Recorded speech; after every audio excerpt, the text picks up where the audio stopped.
We have a pretty great speaker for you to hear from tonight. So Jason Pontius, Associate Chief Academic Officer from the Board of Regents in the state of Iowa, joined the Board of Regents staff in October of 2012. So I'm going to just add a couple things here. When Rob and I visited Iowa, earlier in the year, during the best time of the year in the Midwest, when it was like snowing and sleeting and the roads were closed.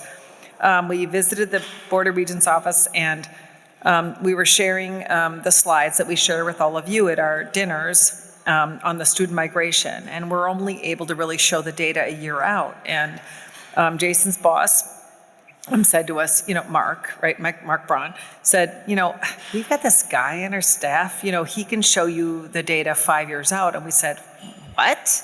So he went down the hall and got Jason and brought him back. And so Jason is doing some really remarkable work that touches on student migration and some other really exciting things he'll share with you tonight. So he's previously worked at Iowa State University, the Iowa Department of Education, the University of Maryland at College Park, and Wesleyan College in Georgia, not out east. He's experienced in assessment and evaluation work and institutional research, data management, and college administration in both academic and student affairs. Jason holds a PhD in higher ed policy from the Iowa State University, an MS in higher ed administration from Indiana University, and a BA in psychology from the University of Virginia. Please welcome Jason Pontius.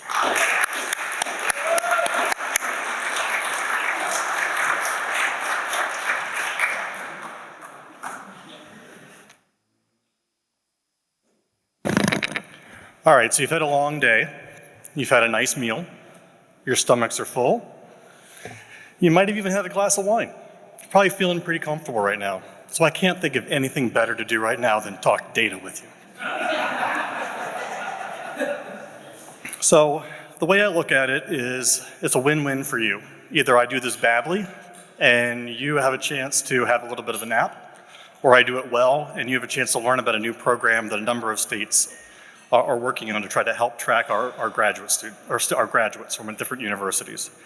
Now, when I talk about graduate outcomes, I'm not just talking about wage data. That's typically the most popular kind of approach, and people want to know, like, how much do the grads make?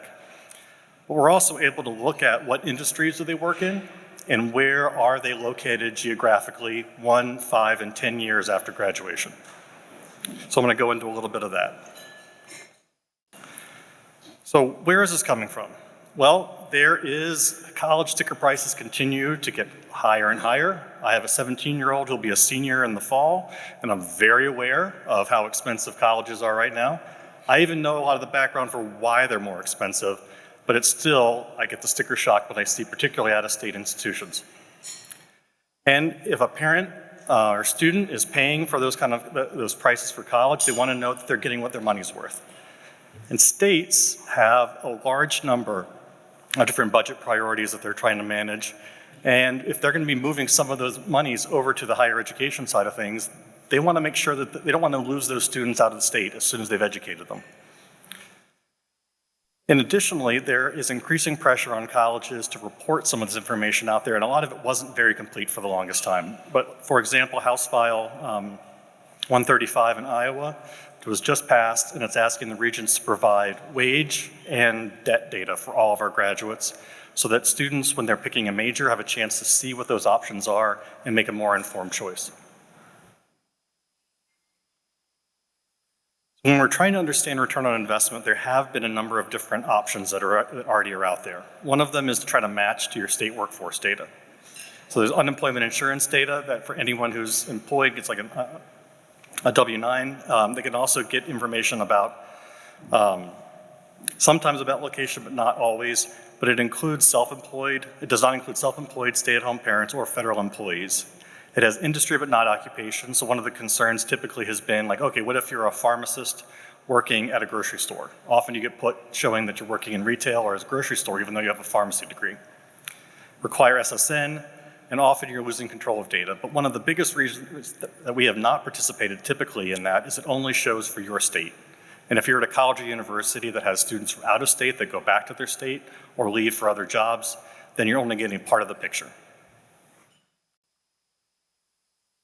Another option you're probably aware of is the US Department of Ed's College Scorecard. So they use IRS data, which is a little bit more complete. So it's able to see some of the folks that are working like contract jobs or part-time work. But up until recently, they only showed 1 year after graduation. Last year, they added the second year, and this year they've added 3 and 4 years after graduation. So they're building over time. But they only have data for those students that receive Title IV scholarship, federal scholarship money or loans. And that's just about a little more than half. And the problem with that group is also not complete, but it tends to skew toward the students that need more financial need. So as reported by the Department of Ed, or to the Department of Ed, it does not, however, track graduate location, and it's very top-down in its approach. It's very prescriptive in what we can provide, what they want you to provide. So back in 2016, David Troutman from the University of Texas system was already matching this data with unemployment insurance data for the state of Texas, but was frustrated with all these different limitations that he had. So he found out, kind of accidentally, that the Census Bureau has all this unemployment insurance wage data for 47 of the 50 states. So he approached them. Took a couple years, but Census gets better data from colleges, so they can provide better data to the public, and the universities get better data back. So in 2018, that data went live, and for the first time, he started going around all the conferences, and that's where we first learned about it in Iowa. Took us a few years to get there, but in just a few years, we've gone from 1 state, Texas, to 27 states that are now participating in this PSEO census program. Now, PSEO is not to be confused with the post-secondary enrollment options, which allows high school students to take college courses. This is the Post-Secondary Employment Outcomes Explorer. Now, the Midwest is particularly well represented here. And you can see that we've got Minnesota and Illinois about to come online. Nebraska is getting ready to add their data. Wisconsin and Michigan currently only have their flagship institutions reporting, but that is also changing. And you can see the more blue or the darker blue that you have there, the more data is being presented. So for Iowa, we have the public universities and the community colleges data already in the system. We get 20 years of graduates. We're able to get federal employees. We're going to be adding IRS data soon to kind of fill in the gaps. And what's particularly interesting is we get geographic regions where graduates are working, industries, and this is a grassroots effort that's no cost. So we are getting strata money right now to be able to put together conferences where we meet, all the states are meeting together and talking and working with Census, saying this is what we'd like to have next. This is how we're going to change. These are the things that we need as states. These are the things we need as colleges and universities. And so we're working together to kind of bootstrap this whole thing up. So to give an example of what is already publicly available, you can go to this on your website right now. Census provides a really nice dashboard that allows you to look at individual colleges. Now, unfortunately, the University of Colorado Boulder gets picked on. They are the first college that pops up every single time, so you always see their data. But you can go through and do comparisons by years, by majors. You can look at different kinds of information as far as, and you can be like 25th percentile for wages, 50th percentile or median, or 75th percentile for wages as well. All of this data for all the states participating is publicly available. You can go in right now, download it, analyze it, and I'll be showing some additional slides for Iowa. You can download that data and recreate everything that I'm showing you. Now, what I find the most interesting is they have something called flows. So within it, you can look at majors and see how those majors flow into different kinds of industries, how those majors also flow to different kinds of geographic regions. Now, one of the worst ways, or one of the best ways, I would say, to probably lose an audience is for a data person to talk about limitations in the data. And yes, there are some limitations in the data. And right now, the geographic regions are for census districts, not states. In your home state, you can see the state information, but we are working on changing that. This is part of this ongoing process and conversation we're having with Census in order to get more information and start providing more state data. Census is very conservative in how they present data. We're trying to protect it. and they want to make sure there's a large enough aggregation of data before they start reporting things at like a statewide level or other areas. So, my apologies. I'm from Iowa. My job is to work with and research Iowa students, so a lot of the data I'm going to be showing after this is for Iowa public university and community college students. However, a lot of these trends hold for your states and for most of the states that are participating in the PSEO census program. Let's start with some of the takeaways from this. We have Iowa State University, our land-grant institution, University of Iowa, which considers itself the flagship, though don't say that to any Iowa State people. University of Northern Iowa, which educates about half of the teachers in the state and has great programs in business, accounting, and other areas. So I picked a sample here of different kinds of major categories. And so a lot of these majors get lumped together into larger categories. We have marketing, chemical engineering, which is the highest paid, at least in our region institutions, computer science, and the much maligned philosophy degree. Now, it's not a big thing, it's not a big news flash to be able to say, yes, there are differences in wages based on the kind of major you have. And it's not a big news flash to say, yes, you probably make more money over time. But we can give you the numbers to back that up. So it's not just guesswork, it's actual numbers, the median amount of money that this person is earning. And they can be earning more than that. The thing that is interesting, though, is there's not a lot of difference when you compare institutions. So a degree in a certain area ends up being about the same money in most places. So like a mechanical engineering degree at Iowa State earns about the same amount as a person getting a mechanical engineering degree from University of Colorado Boulder, Ohio State University, University of Minnesota. So a lot of these are all very similar. So it's the earning the credential that gets that step forward. Some of the differences we see in the salary often is due to where did they go. So University of Northern Iowa sometimes looks like they're getting lower wages because more of their students are staying in state, and sometimes, whereas University of Iowa students often are going out of state, presumably because they're in search of a higher wage. The other thing is that all of our graduates are having good jobs with good wages, and that's according to the Georgetown Center for Education and the Workforce. Even the philosophy degrees, the visual and performing arts degrees, the history degrees, they don't start off making a lot of money, but over that 5 and 10 year period, they are getting to that threshold where they're making a good wage. Now here's our community colleges, and we can show not just associate degrees, but also 1 and 2 year certificates. We've also got data on master's degrees and doctoral degrees, but I'm just to keep this short, I'm only covering the associate and the bachelor's degrees here. Now, the type of majors between community colleges and universities don't overlap a lot. The biggest area probably of overlap is nursing. But I did find some areas that do overlap a little bit here. So we have marketing and computer programming and registered nursing.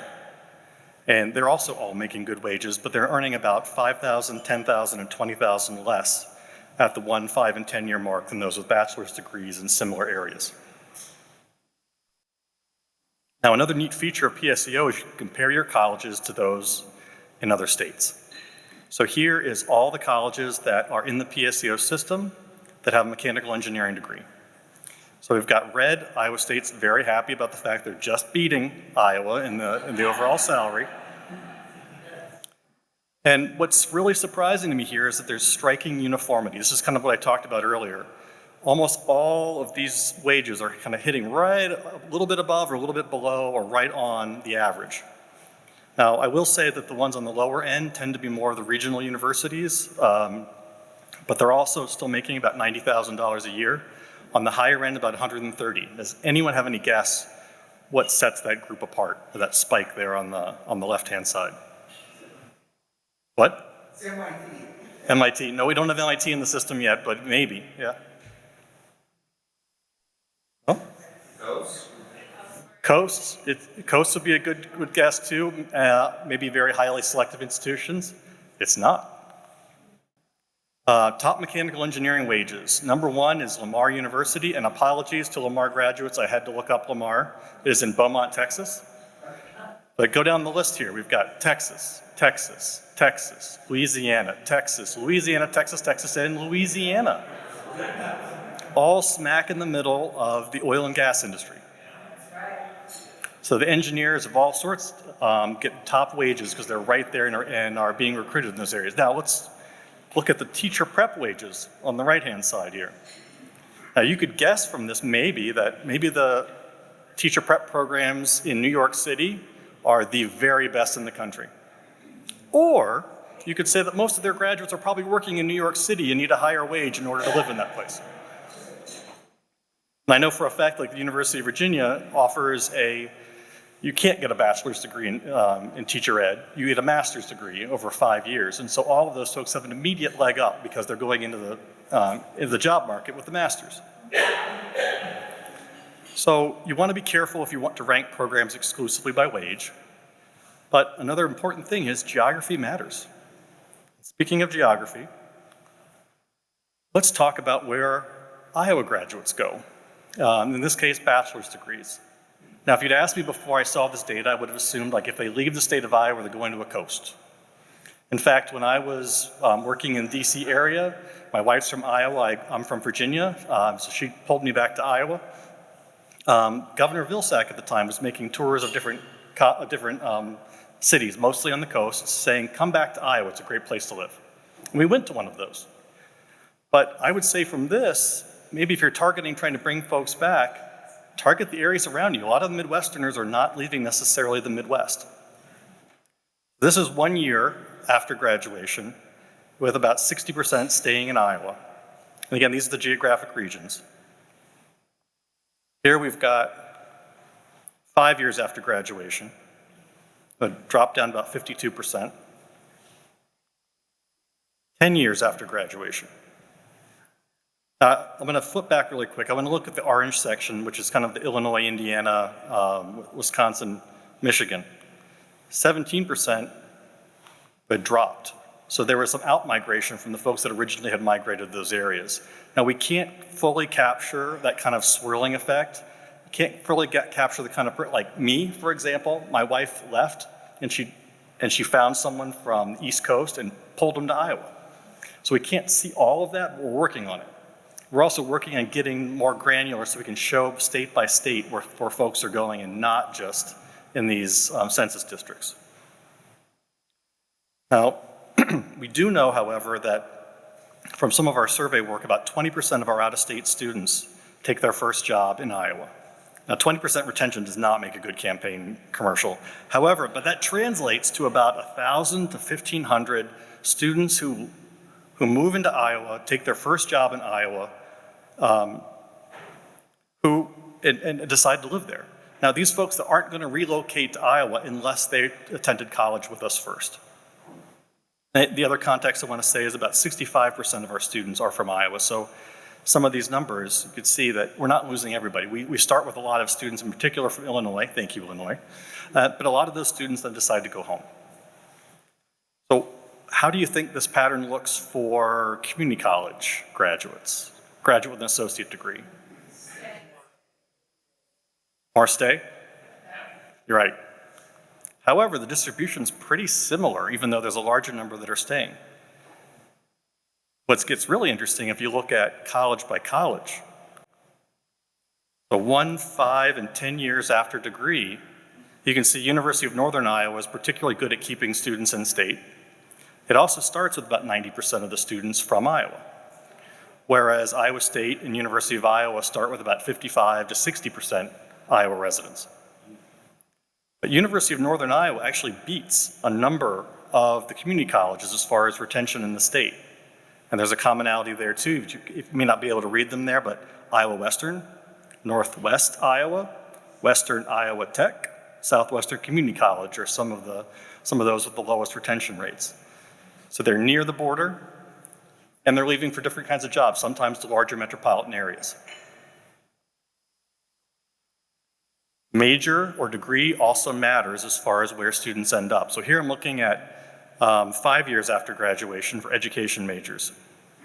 Now it gets all education majors in one big lump sum. This is the University of Iowa. 5 years out, 45% stay in Iowa. The other, and I'm having trouble reading now, 33% are going to the region which is the Illinois, Indiana, Michigan, Wisconsin. Well, let's compare that to the University of Northern Iowa, where 78% are still in the state after 5 years. And the next one down is the group that's going to more of the South Dakota, Missouri, Minnesota areas. So very different populations and very different sort of migrations. Again, they started in different places. So institutions also matter. And then my last slide here before I do a recap is it's easy to get caught up in state retention by degree, but it's important to emphasize that degrees don't retain graduates. Jobs retain graduates. So here are the top industries that we have right here for retaining our graduates in the state of Iowa. And it's not a big surprise to see agriculture and insurance are by far our two biggest industries, and ones that are competing nationally for really good workers. But you can kind of see how that kind of breaks down over time. And so one of the things that I know that Iowa talks about, I've worked with some researchers who have looked into it, are different ways of trying to keep those students. So some of it is having the jobs, but some of it is giving them a chance to stay in the state for a little bit longer to kind of get that foothold. I think that first job in particular is really important to kind of get them to start thinking about what it looks like. If you put down a little bit of roots, you're much more likely to stay. So some of the programs that are able to incentivize students to stay for a year or two, I think are very valuable, and I've seen some of the research where that can be a very powerful effect. So in summation, Census PSEO does have some limitations in its data, but it provides a larger, kind of better view of what we're looking at, and we're working very hard to improve it at all times. It's a rapidly expanding grassroots effort. Again, as we said, we have wages, industry, job location, percent employed in state. Now, we're also working to create dedicated funding. You may see at one point that this is considered an experimental program for the US Census Bureau, and that really just means that there's no dedicated funding line for it. Strata is providing some money for us, so we did a mini conference at one point, bringing all the states together that were contributing data, sharing ideas, and say, okay, we definitely need to have residency in-state or out-of-state students and see where they're going. We want to see how many students we bring from out-of-state stay and how many of our in-state residents leave. We also need race, ethnicity. We need sex and gender. We need some of these other things to be able to get a better picture of what's going on. And so one of the things that's also great is it's a bipartisan effort. We've talked to congressional staffers about this. We're asking for $1 million a year to make this a dedicated line for the Census Bureau, and it has strong bipartisan support. We have good wages for our graduates, and again, this is a big thing if you've got a college-age kid, is the college doesn't matter as much when it comes down to the wages, if that's what you're measuring by. And I would say, just a plug, there's more to college than just wages. However, I understand how important that is when they look at the costs. And then the final part is we have data instead of anecdotes. And at that, I'll take any questions you might have about the program. There's lots of details, but I don't know how much you want me to go into the weeds for any of that. And we do have a microphone, so please, if you have a question, have the microphone brought over to you first.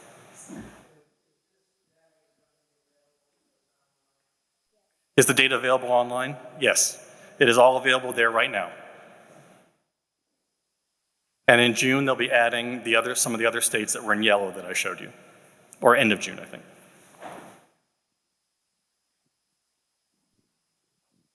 Thank you. When you had the data about the Midwest that included Iowa, and you said 50% stayed in Iowa, was that 72%? Did the 50% include what was part of that? Right, yeah, so I can show the overall region. So you can pull the Iowan out. So if it was 50% stayed in Iowa and say 70% stayed in the region, you know the other 20% distributed somewhere around those other states around Iowa.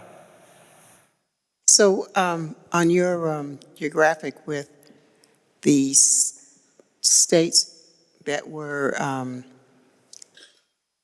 leaving, the one that showed that the students were leaving the state, that was 4-year, not 2-year, correct? I had a little bit of both. So like for example, this one is showing for a 4-year, but this one is for 2-year. Yep. I'm sorry. The 2-year students then are leaving the state, or they're staying in Iowa? Well, I mean, this was maybe another example here. Like, yes, some of the 2 years are leaving Iowa, but it tends to be more of the border parts Yeah, of the state. more than 4 years. Yeah. Okay, okay. In looking at your statistics, what surprised you the most about your findings?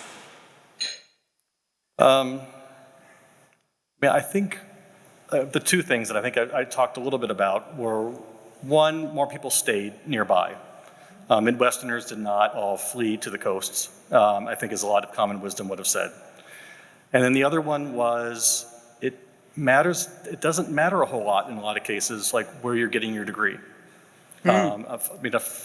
Students spend an awful lot of time trying to find the right place or picking the most selective institution. But if you can get through their program, there's accreditation that helps standardize some of those curriculum. So if you're an engineering program, you're looked at by national organizations to say, okay, are you maintaining everything you need to have in order to be a really top-notch engineering program? And all of these schools have it. That seems to be the factor in that their salaries are all very much similar. That was one of the things I noticed, from looking at it that I was very surprised about. The other thing, totally switching, that in the recruitment of athletes, because I help with that on campus, Sure. we find that the majority of them actually want to stay close to home. And that's what you were saying in many ways with a degree, that they would like to stay closer, or they do end up staying, either because they fell in love with the place they went to school or whatever. Right. So maybe it's not always what they think, we'll go to a new place, but we'll go here because family can be here, they can stay, and I'm not too far. That was really fascinating. Thank you very much. Oh, you're welcome.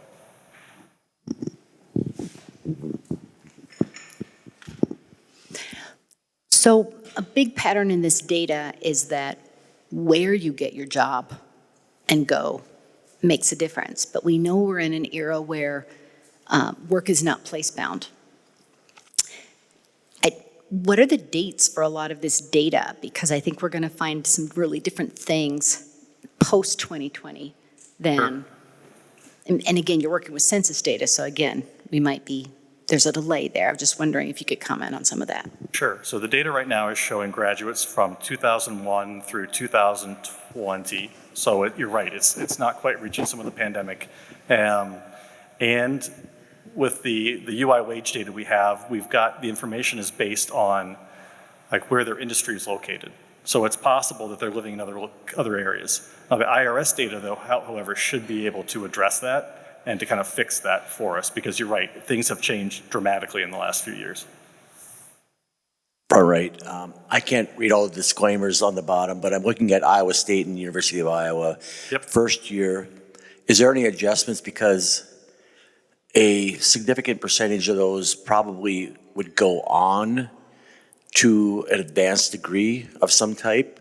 Is that accounted for in this? Because it looks like it's just, degree recipients, full-time employees, and is there any look at that? You understand what I'm asking? No, it's a great question, and one that comes up a lot. But so we are looking only at folks that are employed, and so not looking at grad students or folks that have moved on to other, or are currently in graduate school.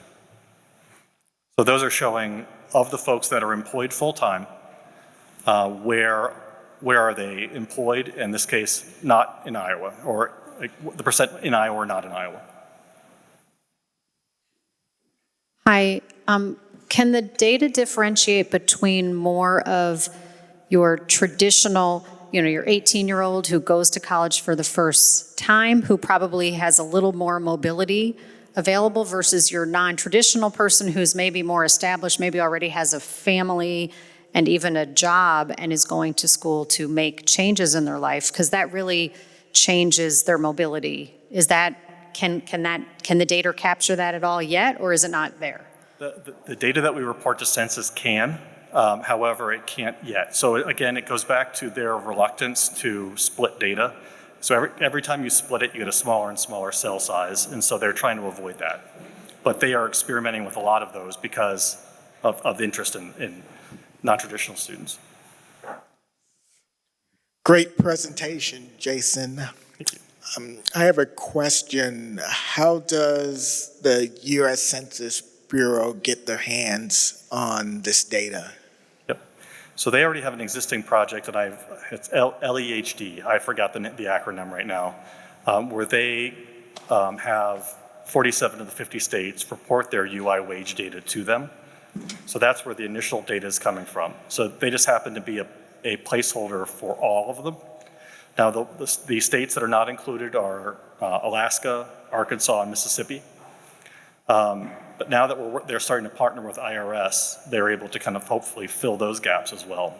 So UI wage data has been like the standard, but it has, again, pretty severe limitations. Now, the other thing I would like to say is that elected officials are not included. They're purposely excluded from all this data. So for any elected official out there, you're not in there. Okay, another question from me, sorry. Okay. There are a couple of things here I'm thinking about. Looking at the difference between traditional age students and older non-traditional students, there could be a different pattern here, and I don't know how much you've maybe looked at it or don't have the data to look at it yet. So again, my background is mainly as a qualitative researcher. Sure. And the pattern that I have observed, and I've read some things about, is that young people, traditional age students, are much more mobile, as you had mentioned, and likely to move away. But then they marry someone, and they want to raise their children back in the Midwest. Right. I think there could be this cyclical pattern, and I'm wondering how much we already have data or might yet have data in the future that could capture that. And I think that would show up in the difference between traditional aged students and maybe returning adults or non-traditional students. I mean, for me, that's kind of a holy grail, is to be able to track that movement back and forth. And that way you can even start to evaluate efforts to try to attract your own folks back to your state. But we're not there yet. Jason, just a policy implication of your work and analysis. Is it fair to say that half to two-thirds to three-fourths of the students who take advantage of public higher education stay in the state where the taxpayers subsidize their education? So could you repeat that question? I'm not sure. You know, what I'm saying is that if you look at it purely from a public higher education perspective, Sure. Yep. you know, is it fair to say that the investments which the state makes will enable them to keep two-thirds to three-fourths or at least a half in the case of some of the flagships within the state? So, I mean, in the situation for Iowa, you could see, I don't have the exact numbers on the in-state, out-of-state, but that is one of the things I've particularly campaigned Census for getting, and that's something we're adding. You can kind of extrapolate right now about two-thirds of Iowa and Iowa State and UNI grads are staying in the state. We've seen that from other numbers as well. You can see the 50%, but I think a lot of that is the students from out of state going back home after they're done. The benefit of but few programs that I'm aware of in Iowa can pull in 1,000 to 1,500 students from out of state and have them relocate to our state. But the universities seem to be able to do that at the moment. The other thing is, even if they come into our state and leave, there's 4 years of housing, food, other expenses that are going on that are coming into the economy of the state as well. And so even if they're not staying from out of state, they're helping the state economy. I don't know if that answers your question well enough. Okay. Because I was just thinking in terms of what a public policymaker will think about investments in public higher. How does the Bureau get this information, this data, out to, the people who need it? I mean, to the colleges and the universities and. Oh, so how do we get it out to the colleges? Yeah, what are you doing to get this information out? Sure. So one of the things we're doing is we create a number of public dashboards. So there's already the one that I showed earlier, the PSEO census dashboard that they have. I'm not sure a lot of people know that exists.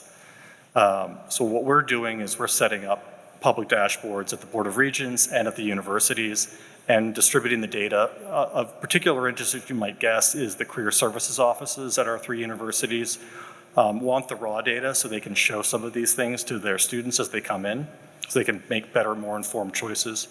But the House File 135 requires us to make sure that all of our students, particularly those that are choosing a major, see this data so that they, again, have that information. And there have been some early research efforts, I think actually done at Wisconsin-Madison, where students being 18 or 19 years old sometimes still discount these numbers because like, well, I'm gonna make $1 million regardless, so I don't care what this says. But they have more informed choice about what kind of major they can pick as they're going forward. This is just another data question, but have you broken it out, and did you see any trends between online and on-campus degrees? That I don't see happening anytime really soon. It's only been in the last few years, obviously with COVID, that universities are making a real effort to make kind of strong indicators along those lines. I think we could probably make some guesses if we could start getting some schools like University of Phoenix or Southern New Hampshire University to put their data into the census system so we could compare some of these predominantly online institutions to schools at like Iowa State University where about 94% of their students are in person and on campus. I'm from Missouri, and so we get a lot of competition from the South. Yeah. Arkansas, Alabama. And so I thought it was really interesting on the regional comparisons that really not that many people are going to those other regions like you thought. Was that kind of surprising to you that they are staying in our states and in the Midwest? Yeah, no, very much so. We also see that for college going too within Iowa. I don't know if it's the same for other states, but we've typically kept 87% of our high school graduates in the state year after year after year. So, right here, I had taken a look while we were sitting here to the Explorer, and that the raw data is also available if a particular institution wanted to slice and dice or create their own infographics. They can do that, right? Absolutely. And if I would check out the University of Georgia system, and obviously the University of Texas system are both fantastic examples, and they've gone very deep. They've also pulled in data from their in-state, so they can make comparisons to national data versus in-state wages, and do some additional things with that. And these, one thing, these type of maps, is this something that you created from the Iowa system, or is this I guess a visualization that's available on that PSEO Explorer? Yeah, no, I built this through a program called Tableau. Okay, thank you. Yep. Oh, go ahead and ask him. I can. Larry, last question though. Out of time. If you go back to the previous slide that showed the community colleges. Oh, sure. Okay, as I look at that, now community colleges in Iowa, the local community contributes towards the tuition. Yes. So 30% or whatever. So what impact does that have on, one, keeping them because you have jobs available? Des Moines has a lot of jobs probably compared to, so did we look at that as a reason for the high retention? Yeah, that's a good question. I mean, it's interesting that the 3 top retainers are DMAC, Kirkwood, and Hawkeye. Those are also the 3 biggest. And maybe coincidentally, I don't know, those are also located right next to our 3 public universities. All right, well, thank you very much.